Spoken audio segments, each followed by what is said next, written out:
It's Wednesday morning. எப்போவும் பார்த்திங்கன்னா காலையில் ஒரு 5 o'clock கிட்ட எழுந்திரிச்சிருவேன். இப்போ வந்து பாப்பாவுக்கு பார்த்திங்கன்னா எக்ஸாம் லீவ் விட்டுருக்காங்க. அதனால் பார்த்திங்கன்னா ஒரு 5:30 5:45 கிட்ட தான் எந்திரிச்சேன். எந்திரிச்சோன்னே பார்த்திங்கன்னா இன்றைக்கி என்ன சமைக்கிறதுன்னு அது ஒரு திங்கிங்காக இருந்துகிட்டே இருந்துச்சு. அதுபோல் பார்த்திங்கன்னா எப்பயும் போல் நார்மலாக காஃபி போட வந்தாச்சு. இன்றைக்கி பார்த்திங்கன்னா கிளைமேட் பார்த்திங்கன்னா கொஞ்சம் மோடமாக தான் இருந்துச்சு. வெளியே வந்து பார்க்குறப்போ மழை வர மாதிரி தான் இருந்துச்சு. காஃபி முடிச்சுட்டு இப்போ சாதத்துக்கு அடுப்பில் தண்ணி வச்சுருக்கேன்.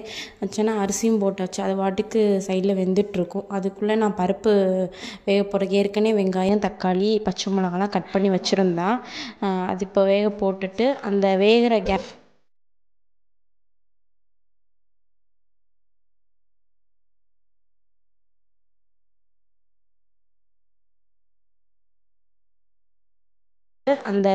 கேப்பில் பார்த்திங்கன்னா வெளியே வந்து கொஞ்சம் பூ பூக்கும், பிச்சி பூ பூக்கும் வீட்டில். அது வந்து பார்த்திங்கன்னா டெய்லி ஒரு கையளவு வந்து பூக்கும். சாதமும் வெந்துருச்சு. இப்போ சாதமும் வடிச்சிட்டேன். பார்த்திங்கன்னா அந்த சாம்பாருக்கு காயெல்லாம் கட் பண்ணுறதுக்காண்டி எடுத்து வச்சுருக்கேன். எனக்கு பார்த்திங்கன்னா எல்லா காயும் போட்டு சாம்பார் வச்சா தான் பிடிக்கும். அதுதான் டேஸ்ட்டாகவுமே இருக்கும். அதனால் கொஞ்சம் பீன்ஸு, கேரட்டு, முருங்கைக்காய், ஒரு 3 கத்திரிக்காய், வெள்ளை பூசணிக்காய் இது மட்டும் எடுத்திருக்கேன். இது இப்போ கட் பண்ணிட்டு இருக்கேன்.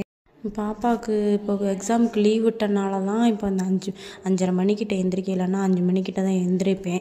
5 மணிக்கு எந்திரிச்சா தான் அவளையும் கிளப்பி விட்டுட்டு நானும் ஆஃபீஸ் போகிறதுக்கு கரெக்டாக இருக்கும். இப்போ அவளுக்கு ஸ்கூல் லீவ்னால தான் இப்போ 5:30க்கு எந்திரிக்கிறனால கொஞ்சம் ஸ்லோவாக வந்து கிளம்பி சமைச்சிட்டு எல்லாம் ரெடி பண்ணிவிட்டு இப்போ சாம்பாரும் வச்சாச்சு. இப்போ சாம்பாருக்கு தாளித்து விட்டாச்சு. சாம்பாரும் ஆயிடுச்சு. இப்போ பார்த்திங்கன்னா உருளைக்கிழங்கு ஃப்ரைக்காண்டி உருளைக்கிழங்கு எடுத்து வச்சுருக்கேன். உருளைக்கிழங்கு ஃப்ரை பார்த்திங்கன்னா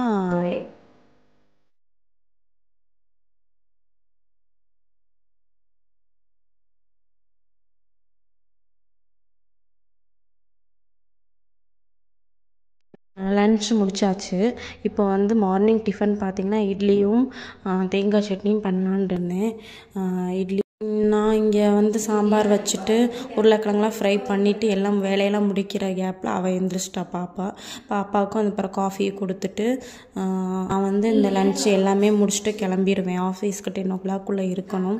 அதனால் எல்லாம் முடிச்சுட்டு கிளம்பிடுவேன். நானும் பார்த்திங்கன்னா சாப்பாடு 3 இட்லி எடுத்து நானும் சாப்பிட்டுட்டு ஆஃபீஸ் பார்த்திங்கன்னா ஒரு 9:30 கிட்ட ஆயிடுச்சு. நானும் பார்த்திங்கன்னா என்னோடய லன்ச்சும் எடுத்துகிட்டு நானுமே கிளம்பிட்டேன்.